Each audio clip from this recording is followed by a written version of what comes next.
दिल्ली सरकार का white paper 42 कहता है, श्रोमणी कमेटी का वाइट पेपर 75 कहता है। इस फिर तुसी किन्ने कवर कीते? ਇਹ 'ਚ ਕੋਈ ਸ਼ੱਕ ਨਹੀਂ ਕਿ ਦਰਬਾਰ ਸਾਹਿਬ ਤੋਂ ਬਿਨਾਂ ਵੀ ਕਈ ਥਾਵਾਂ ਦੇ ਉੱਤੇ ਗੋਲੀ ਚੱਲੀ ਔਰ ਤੋਪਾਂ ਦੇ ਗੋਲੇ ਵੀ ਚੱਲੇ ਆ।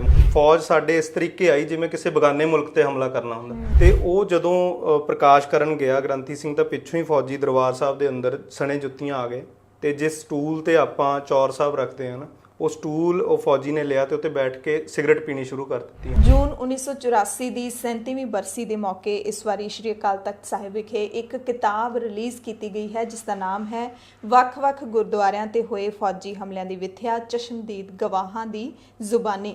ਭਾਈ ਮਲਕੀਤ ਸਿੰਘ ਭਵਾਨੀਗੜ੍ਹ ਨੇ ਇਹ ਕਿਤਾਬ ਲਿਖੀ ਹੈ ਤੇ ਜਿਹੜੇ ਵੀ ਲੋਕ ਇਹ ਕਿਤਾਬ ਪੜ੍ਹ ਚੁੱਕੇ ਨੇ ਜਾਂ ਪੜ੍ਹਨਗੇ ਉਹ ਸ਼ਾਇਦ ਇਹੀ ਕਹਿਣਗੇ ਕਿ ਇਹ ਕੰਮ ਪਹਿਲਾਂ ਕਿਉਂ ਨਹੀਂ ਕੀਤਾ ਗਿਆ, क्योंकि इस किताब दे विच खास तौर ते जानकारी दिती गई है उन्हां गुरु घरां दे बारे जिहड़े पंजाब ही नहीं नाल लगदे सूबे हरियाणा अते जिहड़ी राजधानी है पंजाब ते हरियाणा दी चंडीगढ़ उस दे विच भी अजिहे गुरुद्वारे मौजूद ने जिथे 1984 दे घल्लूघारे समय भारती फौज दे वल्लों हमले वर्गी कार्रवाई है जिहड़ी ओह कीती गई सी। सो ये किताब है जिहड़ी पहली बारी शायद इस तरह की किताब जिहड़ी लिखी गई है जिस दे विचों ये वड्डी जानकारी सामने आउंदी है क्योंकि बहुत सारे इहो जिहे लोग ने जिन्हां नूं नहीं पता कि उस वक्त सचखंड श्री दरबार साहिब अते श्री अकाल तख्त साहिब तो बिना किन्नी वड्डी गिणती दे विच होर गुरधामां ते फौज पहुंची सी। सो साडे नाल इस किताब दे लेखक मलकीत सिंह भवानीगढ़ अज खास तौर ते स्टूडियो दे विच पहुंचे ने। भाई साहब बहुत बहुत स्वागत है दा खालस टीवी ते। सत श्री अकाल जी। सो भाई साहब ये जिहड़ी किताब हैगी है तुसीं कदों लिखनी शुरू कीती ते किन्ने गुरु घरां दी जानकारी है जिहड़ी उस दे विच मौजूद है? ਇਹ ਤਕਰੀਬਨ 2018 ਦੀ ਗੱਲ ਹੋਣੀ ਹੈ ਕਿ ਮੈਂ ਜਸਟ ਵੈਸੇ ਹੀ ਦੇਖਣ ਲਈ ਕਿ ਜੋ ਆਪਾਂ ਅਕਸਰ ਸੁਣੀਦਾ ਤੇ ਪੜ੍ਹੀਦਾ ਹੈ ਕਿ 36 37 ਗੁਰਦੁਆਰਿਆਂ ਤੇ ਹੋਰ ਹਮਲਾ ਹੋਇਆ, ਕਿਤੇ 42 ਵੀ ਲਿਖਿਆ ਹੁੰਦਾ ਹੈ ਨਾ, ਤਾਂ ਮੈਂ ਜਸਟ ਉਹ ਦੇਖਣ ਦੇ ਲਈ ਕਿਉਂਕਿ ਮੈਂ ਤਾਂ ਇਹੀ ਮੰਨ ਕੇ ਸ਼ੁਰੂ ਕੀਤਾ ਲੱਭਣਾ ਕਿ ਆਲਰੇਡੀ ਇਹ ਡਾਕੂਮੈਂਟ ਹੋ ਗਿਆ ਹੋਣਾ ਹੈ ਨਾ। ਅੱਛਾ। ਤੇ ਜਦੋਂ ਇਹ ਸ਼ੁਰੂ ਕੀਤਾ ਤਾਂ ਉਸ ਤੋਂ ਬਾਅਦ ਪਤਾ ਚੱਲਿਆ ਕਿ ਇਹਦੇ ਤੇ ਇਸ ਤਰੀਕੇ ਕੰਮ ਨਹੀਂ ਹੋਇਆ, ਕੋਈ ਕੰਮ ਨਹੀਂ ਹੋਇਆ। ਤਾਂ ਜਿੰਨੀ ਕੁ ਜਾਣਕਾਰੀ ਮਿਲੀ ਉਹਦੇ 'ਚ ਜੋ ਸ਼੍ਰੋਮਣੀ ਕਮੇਟੀ ਦਾ ਵਾਈਟ ਪੇਪਰ ਹੈ ਉਹਦੇ ਅਕੋਰਡਿੰਗ 75 ਗੁਰਦੁਆਰਾ ਸਾਹਿਬ ਨੇ ਜਿਹਦੇ ਤੇ ਹਮਲਾ ਹੋਇਆ, ਜਿਹਦੇ 'ਚੋਂ 36 ਇਤਿਹਾਸਕ ਗੁਰਦੁਆਰਾ ਸਾਹਿਬ ਹੈ। ਉਸ ਤੋਂ ਇਲਾਵਾ ਜਿਹੜਾ ਦਿੱਲੀ ਦਰਬਾਰ ਦਾ ਵਾਈਟ ਪੇਪਰ ਹੈ ਉਹਦੇ ਮੁਤਾਬਕ 42 ਗੁਰਦੁਆਰਿਆਂ ਉੱਤੇ ਫੌਜ ਗਈ। ਠੀਕ ਹੈ। ਫਿਰ ਉਸ ਤੋਂ ਜਦੋਂ ਪਤਾ ਚੱਲਿਆ ਕਿ ਤੇ ਨਹੀਂ ਕੰਮ ਹੋਇਆ ਤਾਂ ਆਪੀ ਗੁਰੂ ਪਾਤਸ਼ਾਹ ਨੇ ਕੋਈ ਫੁਰਨਾ ਬਣਿਆ ਕਿ ਚਲੋ ਮਹਾਰਾਜ ਦੀ ਕਿਰਪਾ ਨਾਲ ਕਿ ਇਹਦੇ ਤੇ ਕੰਮ ਹੋਣਾ ਚਾਹੀਦਾ ਤੇ ਉਹ ਲੱਭਣ ਦਾ ਸ਼ੁਰੂ ਕੀਤੇ। ਉਸ ਤੋਂ 2018 ਨਵੰਬਰ ਦੀ ਗੱਲ ਆ ਜਦੋਂ ਅਸੀਂ ਪਹਿਲੇ ਗਵਾਹ ਨੂੰ ਮਿਲੇ ਆ ਜਾ ਕੇ, ਤੇ ਉਸ ਤੋਂ ਬਾਅਦ ਇਹ ਲਗਾਤਾਰ ਸਿਲਸਿਲਾ ਚੱਲਦਾ ਰਿਹਾ। ਬਟ ਇਹਨੂੰ ਕਿਤਾਬ ਰੂਪ ਚ ਕਰਨ ਦਾ ਸਾਡਾ ਕੋਈ ਖਿਆਲ ਨਹੀਂ ਸੀਗਾ ਕਿਉਂਕਿ ਨਾ ਮੇਰਾ ਉਦਾਂ ਦਾ ਕੋਈ ਤਜਰਬਾ ਸੀਗਾ ਕਿਤਾਬ ਲਿਖਣ ਦਾ, ਨਾ ਕੋਈ ਮੇਰੀ ਬੈਕਗ੍ਰਾਉਂਡ ਪਿੱਛੋਂ ਪੜ੍ਹਾਈ ਇਦਾਂ ਦੀ ਸੀਗੀ ਹੈ ਨਾ। ਪਹਿਲੀ ਕਿਤਾਬ ਹੈ ਤੁਹਾਡੀ ਜ਼ਿੰਦਗੀ? ਹਾਂਜੀ, ਪਹਿਲੀ ਕਿਤਾਬ ਹੈ। ਤੇ ਉਦੋਂ ਫਿਰ ਅਸੀਂ ਉਹਦੀਆਂ ਵੀਡੀਓ ਰਿਕਾਰਡਿੰਗਸ ਜੋ ਹੁਣ ਪ੍ਰਚਲਿਤ ਆ ਸਾਰਾ ਹੈ ਨਾ ਤਰੀਕਾਕਾਰ, ਤੇ ਅਸੀਂ ਉਹ ਸਾਰੇ ਗਵਾਹਾਂ ਦੀਆਂ ਵੀਡੀਓ ਰਿਕਾਰਡਿੰਗਸ ਕੀਤੀਆਂ। ਬਟ ਫਿਰ ਥੋੜਾ ਸਮਾਂ ਪਹਿਲਾਂ ਹੀ ਇਹ ਸਲਾਹ ਨਾਲ ਹੀ ਸਾਰਿਆਂ ਦੇ ਬਣਿਆ ਕਿ ਇਹਨੂੰ ਕਿਤਾਬ ਰੂਪ ਚ ਛਾਪਿਆ ਜਾਣਾ ਚਾਹੀਦਾ ਤਾਂ ਕਿ ਜਾਣਕਾਰੀ ਇਕੱਠੇ ਰੂਪ ਚ ਸਾਰਿਆਂ ਤੱਕ ਪਹੁੰਚਾਈ ਜਾ ਸਕੇ। ਸੋ ਤੁਸੀਂ ਕਿਹਾ ਜਿਵੇਂ ਪਿਛਲੀ ਵਾਰੀ ਜਿਸ ਦਿਨ 6 ਜੂਨ ਨੂੰ ਸ਼੍ਰੀ ਅਕਾਲ ਤਖਤ ਸਾਹਿਬ ਦੇ ਕਾਰਜਕਾਰੀ ਜਥੇਦਾਰ ਗਿਆਨੀ ਹਰਪ੍ਰੀਤ ਸਿੰਘ ਉਹਨਾਂ ਨੇ ਵੀ ਜਦੋਂ ਆਪਣੀ ਤਕਰੀਰ ਦਿੱਤੀ ਸੀ, ਸੰਦੇਸ਼ ਕੌਮ ਦੇ ਨਾਮ ਦਿੱਤਾ, ਉਹਨਾਂ ਨੇ ਵੀ 37 ਦਾ ਜਿਹੜਾ ਗਿਣਤੀ ਦਾ ਨਾਮ ਲਿਆ ਸੀ ਕਿ 37 ਹੋਰ ਗੁਰਧਾਮਾਂ ਤੇ ਹਮਲਾ ਹੋਇਆ ਸੀ। ਦਿੱਲੀ ਸਰਕਾਰ ਦਾ ਵਾਈਟ ਪੇਪਰ 42 ਕਹਿੰਦਾ ਹੈ, ਸ਼੍ਰੋਮਣੀ ਕਮੇਟੀ ਦਾ ਵਾਈਟ ਪੇਪਰ 75 ਕਹਿੰਦਾ ਹੈ। ਇਹ 'ਚ ਫਿਰ ਤੁਸੀਂ ਕਿੰਨੇ ਕਵਰ ਕੀਤੇ ਨੇ? ਇਹਦੇ 'ਚ 62 ਗੁਰਦੁਆਰਾ ਸਾਹਿਬ ਦਾ ਜ਼ਿਕਰ ਹੈ। ਉਹਦੇ 'ਚੋਂ ਅਸੀਂ 35 ਪਲੱਸ ਗੁਰਦੁਆਰਿਆਂ ਦੇ ਗਵਾਹਾਂ ਨੂੰ ਮਿਲ ਚੁੱਕੇ।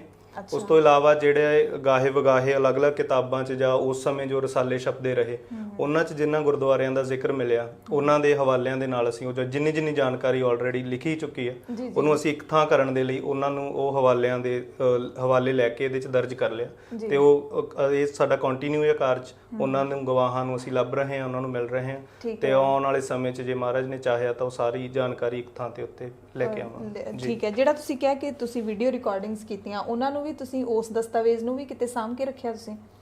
ਹਾਂਜੀ, ਵੀਡੀਓ ਰਿਕਾਰਡਿੰਗਸ ਦੇ ਲਈ ਮੇਰੀ ਹੈਲਪ ਕੀਤੀ, ਕਹਿ ਲਓ ਸਹਿਯੋਗ ਕੀਤਾ ਬਹੁਤ ਜ਼ਿਆਦਾ ਸਿੱਖ ਸਿਆਸਤ ਅਦਾਰੇ ਨੇ ਔਰ ਅੰਮ੍ਰਿਤਸਰ ਟਾਈਮਸ ਨੇ।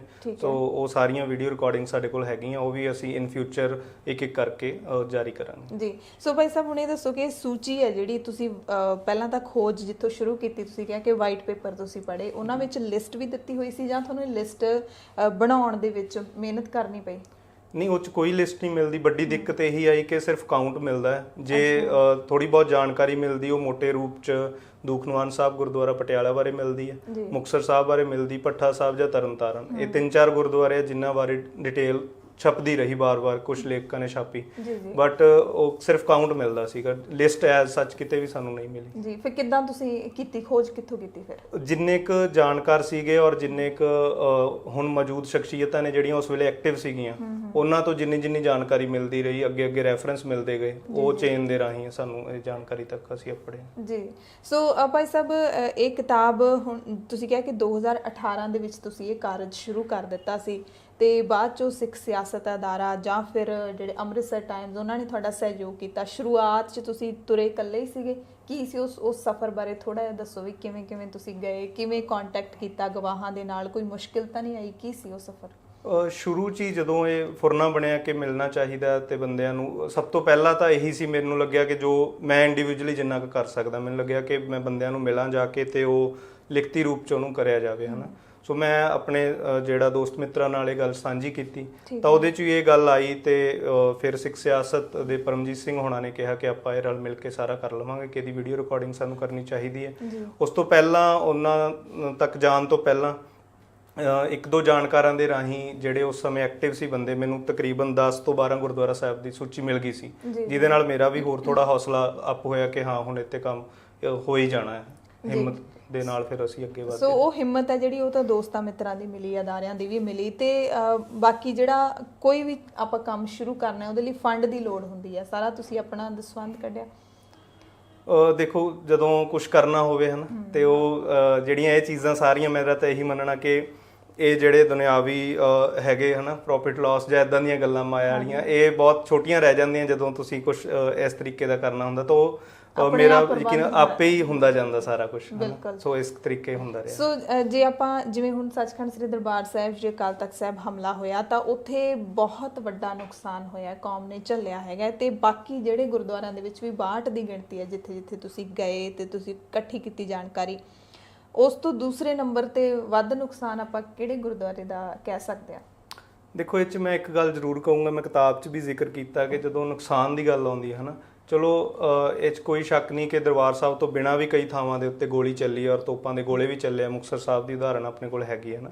ਬਟ ਮੇਰਾ ਇਹ ਨਿੱਜੀ ਤੌਰ ਤੇ ਜੋ ਮੈਂ ਮਹਿਸੂਸ ਕੀਤਾ ਹੈ ਸਾਰੇ ਕੰਮ ਦੇ ਵਿੱਚੋਂ ਵੀ, ਜਦੋਂ ਨੁਕਸਾਨ ਦੇਖਣਾ ਹੈ ਨਾ, ਤਾਂ ਇੱਕ ਮੈਂ ਕਿਸੇ ਲੇਖਕ ਦਾ ਲਿਖਿਆ ਵੀ ਪੜ੍ਹ ਰਿਹਾ ਸੀ ਗੁਰਦੁਆਰਿਆਂ ਬਾਰੇ ਜਿੱਥੇ ਜਿੱਥੇ ਹਮਲੇ ਹੋਏ ਜੀ। ਉਹਨੇ ਵੀ ਆਪਣੀ ਲਿਖਤ ਦੇ ਵਿੱਚ, ਉਹਦੀ ਭਾਵਨਾ ਤੇ ਮੈਨੂੰ ਕੋਈ ਡਾਊਟ ਨਹੀਂ, ਬਟ ਕਈ ਵਾਰ ਆਪਾਂ ਨੂੰ ਪਤਾ ਨਹੀਂ ਹੁੰਦਾ, ਆਪਾਂ ਜੋ ਦੁਨਿਆਵੀ ਚੱਲ ਰਿਹਾ ਹੁੰਦਾ ਸਾਰਾ ਉਸ ਹਿਸਾਬ ਨਾਲ ਕਰਦੇ ਆ, ਹਨਾ। ਉਹਨੇ ਵੀ ਜਿਹੜਾ ਉੱਥੋਂ ਗੁਰਦੁਆਰਿਆਂ ਦਾ ਨੁਕਸਾਨ ਹੋਇਆ ਉਹਨੂੰ, ਮਤਲਬ ਕਹਿ ਲਓ, ਉਸ ਨੁਕਸਾਨ ਦੇ ਸਿਰ ਦੇ ਉੱਤੇ ਉਸ ਹਮਲੇ ਨੂੰ ਵੱਡਾ ਕਰਕੇ ਦਿਖਾਉਣ ਦਾ ਯਤਨ ਕੀਤਾ, ਹਨਾ, ਕਿ ਇੱਥੇ ਇੰਨੇ ਹਜ਼ਾਰ ਦਾ ਨੁਕਸਾਨ ਹੋਇਆ, ਇੱਥੇ ਇੰਨੇ ਕਰੋੜ ਦਾ ਹੋਇਆ, ਹਨਾ।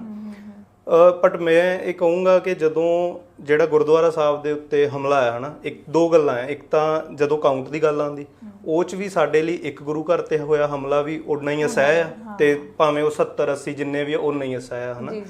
ਤੇ ਦੂਸਰਾ ਜਦੋਂ ਨੁਕਸਾਨ ਦੀ ਗੱਲ ਆਉਂਦੀ ਤਾਂ ਮੈਂ ਇਹ ਸਮਝਦਾ ਕਿ ਹਮਲਾ ਦੁਨਿਆਵੀ ਜਾਂ ਆਮ ਜਿਹੜੇ ਆਪਾਂ ਪੜ੍ਹਾਈ ਪੜ੍ਹਦੇ ਹਾਂ ਉਹਦੇ ਹਿਸਾਬ ਨਾਲ ਹੋ ਸਕਦਾ ਕਿ ਜਿੱਥੇ ਜਿੰਨਾ ਚਿਰ ਕੋਈ ਮੌਤ ਨਹੀਂ ਹੋਈ, ਜਿੰਨਾ ਚਿਰ ਕਿਸੇ ਧਾਰਮਿਕ ਸਥਾਨ ਦਾ ਨੁਕਸਾਨ ਨਹੀਂ ਹੋਇਆ, ਉਹਨਾਂ ਚਿਰ ਉਹਨੂੰ ਹਮਲਾ ਨਹੀਂ ਮੰਨਿਆ ਜਾਊਗਾ।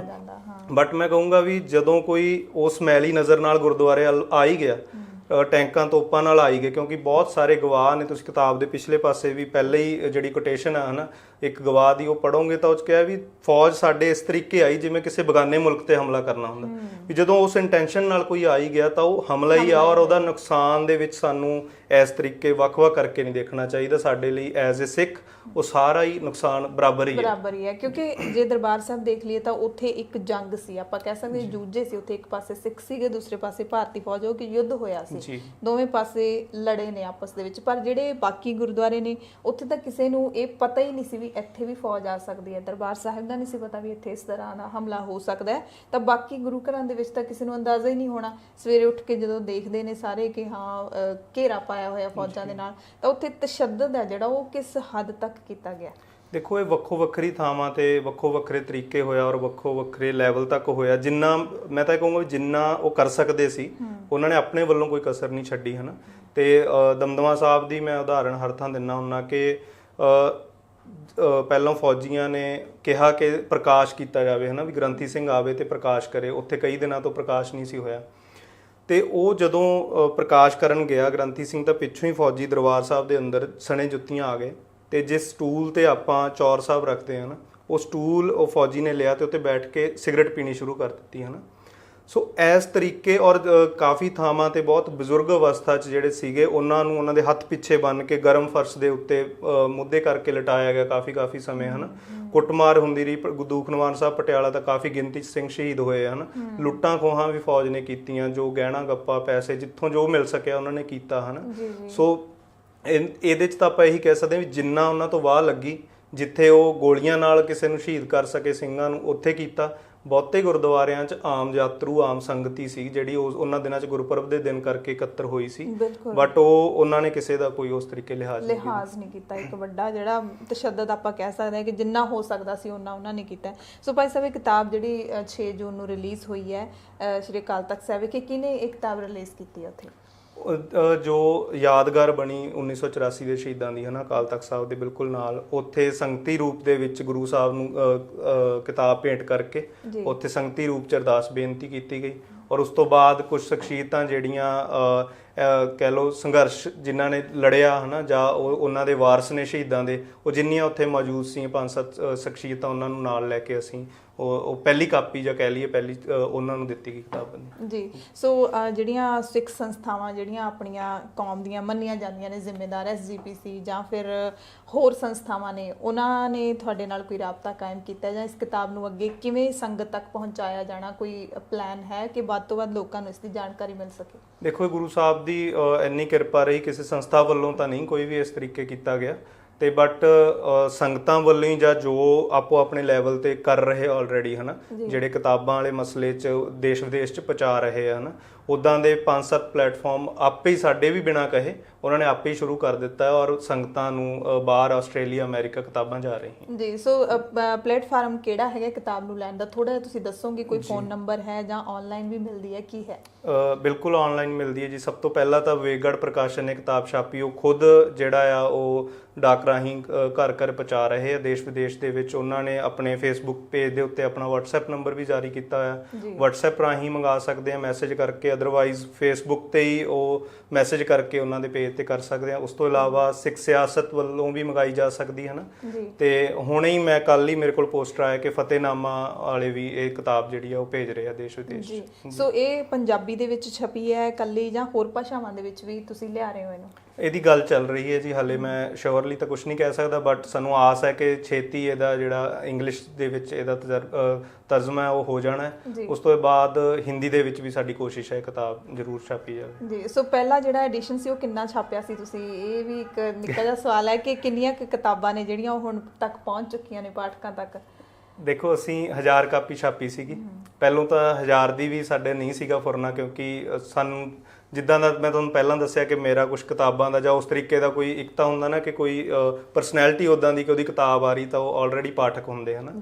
ਤੇ ਅਸੀਂ ਪਹਿਲੋਂ 500 ਸੋਚਿਆ ਸੀਗਾ, ਬਟ ਜਦੋਂ ਸਰਵਰਕ ਰਿਲੀਜ਼ ਕੀਤਾ ਜਿੱਦਾਂ ਦਾ ਰਿਸਪੌਂਸ ਸੰਗਤ ਦਾ ਆਇਆ, ਫਿਰ ਅਸੀਂ ਉਹਦੀ ਗਿਣਤੀ ਵਧਾ ਕੇ 1000 ਕੀਤੀ ਆ। 1000 ਚੋਂ ਵੀ ਹਾਲੇ ਥੋੜੇ ਦਿਨ ਹੀ ਹੋਏ ਆ ਤੇ ਸਾਡੀ ਆਲਮੋਸਟ 600 ਜਾਂ 700 ਦੇ ਆਸ-ਪਾਸ ਕਿਤਾਬ ਜਿਹੜੀ ਉਹ ਚਲੀ ਗਈ ਹੈ ਜੀ। ਸੋ ਭਾਈ ਸਾਹਿਬ, ਤੁਸੀਂ ਹੁਣੇ ਕਿਹਾ ਕਿ ਮੇਰਾ ਕੋਈ ਇਦਾਂ ਦਾ ਤਜਰਬਾ ਨਹੀਂ ਸੀ, ਪਹਿਲੀ ਕਿਤਾਬ ਲਿਖੀ, ਤੁਸੀਂ ਕਰਦੇ ਕਿਉਂ, ਕੀਤਾ ਕੀ ਹੈ ਤੁਹਾਡਾ?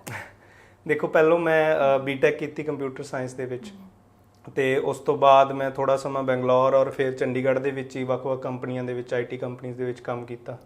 ਫਿਰ ਆਪੇ ਹੀ ਗੁਰੂ ਪਾਤਸ਼ਾਹ ਨੇ ਕੋਈ ਵਿਧ ਬਣਾਈ ਤੇ ਮੈਨੂੰ ਉੱਥੋਂ ਕੱਢ ਲਿਆ ਤੇ ਇੱਧਰ ਲਿਖਣ ਪੜ੍ਹਨ ਵਾਲੇ ਪਾਸੇ ਲਾਤਾ ਜੀ।